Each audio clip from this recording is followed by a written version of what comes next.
Hello viewers. Once again, I am Subhashish Bandyopadhyay before you with Micro Teaching English. প্রিয় দর্শক, আমি সুভাষিস বন্দ্যোপাধ্যায় আবার আপনাদের সামনে মাইক্রো টিচিং इंग्लिश নিয়ে। प्रिय दर्शक, आपके समूह मैं फिर सुभाषिस बंदोपाध्याय आपके माइक्रो टीचिंग इंग्लिश चैनल को लेकर आज मैं जो चर्चा करने जा रहा हूँ मेरे प्रिय छात्र छात्राओं के लिए আমি ছাত্রছাত্রীদের যে বিশেষ একটি প্রয়োজনে আজকে তাদের সামনে সেটা হচ্ছে English project for third and fourth semester class 12 for West Bengal Council of Higher Secondary Education. বুঝতেই পারছো যে এতে থার্ড এবং ফোর্থ সেমিস্টারে যে 40+40 আর যে 20 মার্কস থাকলো সেই প্রজেক্টের জন্য আমি তোমাদেরকে কিছু কথা বলছি যেটা তোমাদের নিশ্চয়ই कार्यकरी হবে। देखो, एक बेहतरीन जो प्रोजेक्ट का विषय है काउंसिल से दिया हुआ चारों में से एक मैं चुन लिया, वो है TED talk. TED full form है television entertainment and designing talk. বুঝতেই পারছো তোমাদের সামনে বলছি টেড কথাটার পুরো যে সম্পূর্ণ কথা সেটা হচ্ছে টেলিভিশন এন্টারটেনমেন্ট অ্যান্ড ডিজাইনিং। বলা হচ্ছে যে কোনো একটি ভিডিও তোমরা দেখবে, যে ভিডিওটা তোমাদের নোটস কিছু ফর্মে রাখতে হবে, বুলেট ফর্মে লিখতে হবে আর তারপরে তার সামারিটা দিতে হবে। সেটা অবশ্যই অরাজনৈতিক এবং অবিরোধমূলক বিষয় হলেই ভালো। তো আজকে আমি বলছি যে প্রজেক্টটা লিখতে গেলে তোমাদের যে প্র্যাকটিক্যাল নোটবুক, ল্যাবরেটরি নোটবুক সেটাতে তোমরা করো। যেরকম ফ্রন্ট পেজটা হয় একদম ফ্রন্টিসপিস যাকে বলা হয় প্রচ্ছদ, ওখানে লিখতে হবে ইংলিশ প্রজেক্ট টেড টক ফোর্থ সেমিস্টার। আর লিখতে হচ্ছে তোমার নাম, class, section, year of submission, registration number ইত্যাদি। এগুলো গেল ফ্রন্ট পেজ। হার্ড বাউন্ড যেটা শুলেস্ট ইন্টারলিপ্ট ল্যাবরেটরি নোটবুক তাতে করবে। ফ্রন্ট পেজটা হোয়াইট হলেই বাঞ্ছনীয়। তার মধ্যে তুমি পেন্সিল দিয়ে করতে পারো, হাতে লিখে করতে পারো, কম্পিউটার প্রিন্টেড করতে পারো প্রথম পেজটা। হার্ড বোর্ডটা উল্টালেই যে পেজটা আসবে সেইখানে তোমাদের কন্টেন্টের পেজ। কন্টেন্টে লিখতে হচ্ছে লেফট সাইডে সিরিয়াল নাম্বার, এসএল নাম্বার 1 2 3 4 5 6 করে লিখলে, আর তারপরে টপিক, আর একদম এক্সট্রিম রাইটে থাকবে পেজ নাম্বার। তো ওয়ানটা হচ্ছে কি তোমার एक्नॉलेजमेंट। 1 सीरियल नंबर 1 में लिखना एक्नॉलेजमेंट। एक्नॉलेजमेंट में क्या लिखना है? जिस शिक्षक या शिक्षिका से तुम इस बारे में बहुत ही उपकृत हुए हो उनके बारे में लिखना है, या कहाँ कहाँ से तुम ये तैयारी की, ऐसा कुछ लिखना है जो अच्छा लगे ऐसे। एक्नॉलेजमेंटर परे तुम्हार होच्छे गिए प्लान ऑफ प्रोजेक्ट, कैसे ये टेड टॉक लिखना है।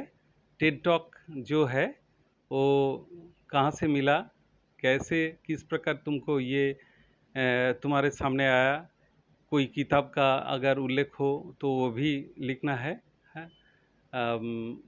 या कैसे भी you are supposed to borrow the idea from a television entertainment and designing. Designing is supposed to be edited version. Naturally you are supposed to take as a source from a video. কি বললাম আমি, যে টেলিভিশনের কোনো video থেকে তুমি নিলে কিছু পয়েন্টস নোট নিয়ে নিলে বুলেট আকারে দিতে পারো। সেগুলো সেন্টেন্সে ছোট ছোট সেন্টেন্স যেমন নোট হয় তেমন দিলে এরপরে সেগুলোকে একটা সামারি ফর্মে লিখতে হবে। বুঝতেই পেরেছো? খুব সহজে জুড়ে দেওয়া, যেমন আর কি তোমার বন্ধুকে বলতে গেলে তুমি যেভাবে বলবে সেটা। প্ল্যান অফ প্রজেক্ট, তারপরে after that you have to write objectives of the project. उसके बाद तुमको लिखना है ऑब्जेक्टिव्स ऑफ द प्रोजेक्ट। বুঝতে পারলে তোমাদের লিখতে হবে এরপরে অবজেক্টিভস অফ দ্য প্রজেক্ট। সেখানে কি লিখতে হবে?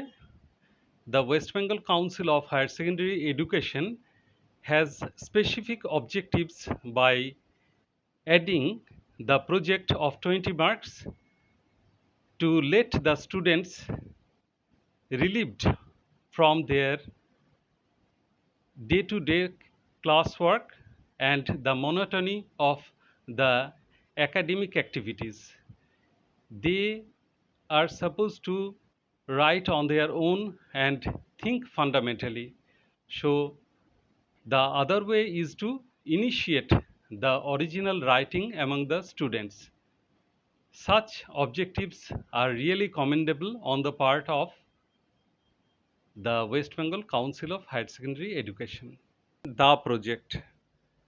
দ্য প্রজেক্টে কি লিখতে হচ্ছে আমি যেটা বলতে শুরু করেছিলাম প্রথমে তোমাকে ওই পয়েন্টস হিসেবে দিতে হবে কি কি ঘটনা ঘটছে it can be related to global warming or the crisis of drinking water or conservation of water whatever the topic can be of any type may be related to some scientific problem or global problems excluding all political issues or debates ওকে বুঝতে পেরেছো অরাজনৈতিক বিষয় তোমরা চয়ন করবে সেটা লিখবে छात्र छात्राओं को ये चयन करना है कि और राजनीतिक हो और उसमें कोई दुविधा ना हो या कोई मतभेद ना हो ऐसा विषय को चयन करना है तो ये तुमको ख्याल में रखना है তো যখনই তোমার ওই বুলেট ফর্মে মানে ধরে নাও রাউন্ড শেপের ডট করে করে ডান দিকে লিখে দিলে ছোট ছোট sentence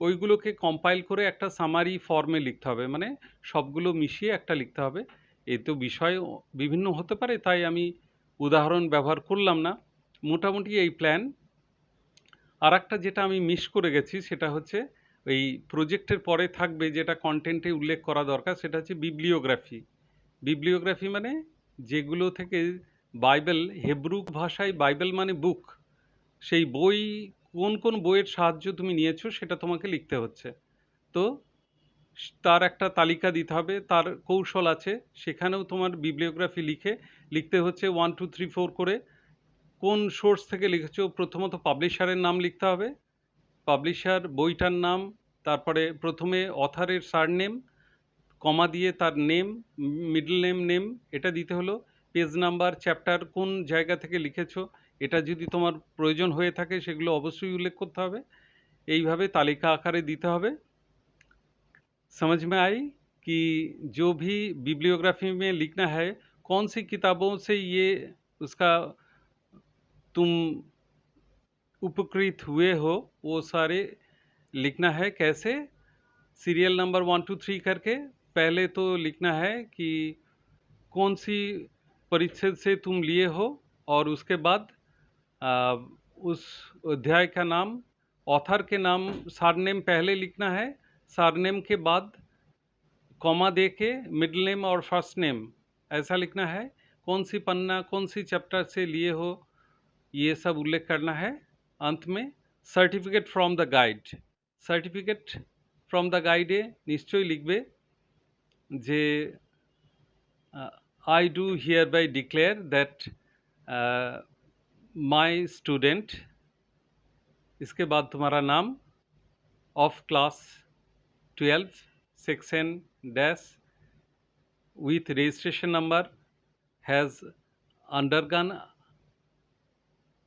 with the project under my supervision para change करके लिखना है कि I wish him all success in his or her life दाहिने तरफ लिखना है नेम टीचर का नाम लिखना है ऊपर में सिग्नेचर होगा उनका फिर उनका जो डेजिग्नेशन मतलब असिस्टेंट टीचर ऐसा लिखना है और स्कूल का नाम लिखना है बाएं तरफ प्लेस स्कूल का जो जगह पे अवस्थित है वो लिखना है और डेट बस हो गया तुम्हारा प्रोजेक्ट अच्छी तरह इसको प्रेजेंटेबल करके टीचर के पास जमा करना है यही हुआ तुम्हारा Ted talk the English project for 4th semester class 12 I wish you had ever been watching me with all the grammatical topics I had sent to you and you could have been benefited in this summer vacation with all those topics, and you could have prepared yourself well enough for the grammar you are supposed to come across in the ensuing examination. Thank you, all my students, and I wish you all the more successful endeavor in your project work. Thank you. Have a nice day.